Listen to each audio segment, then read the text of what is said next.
Dadai li dam lo na li kang ho na pirthe do dum ta le ave li bang so a pirthe Dadai li dam lo na li kang ho na pirthe do dum ta le ave li bang so a pirthe o kang hon pu son juri juri ning hon duk chibiri o kang hon pu son juri juri ning hon duk chibiri Dadai li dam lo na li kang hon na pirthe do dum ta le ave li bang so a pirthe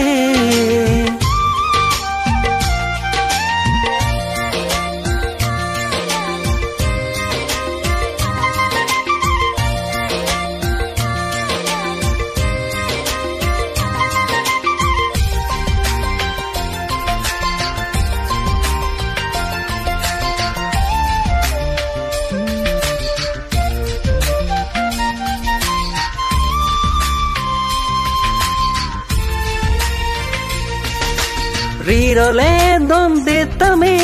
ili senche onane rupa le kham khetame ili chung phare nane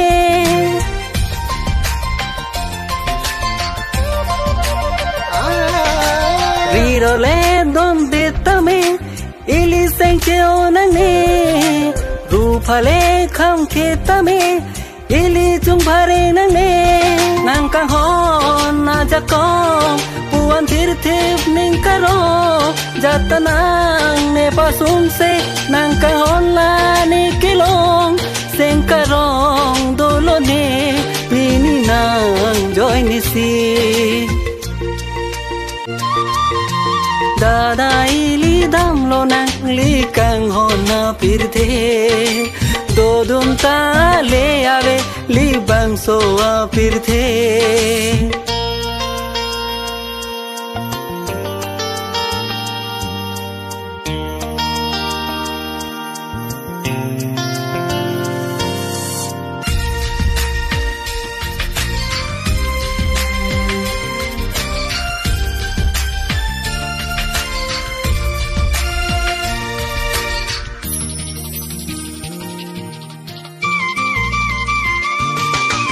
Itu makang hon na pan Cetang ising vi kang sam Nang ta do la pene ta do Itu makang hon ta do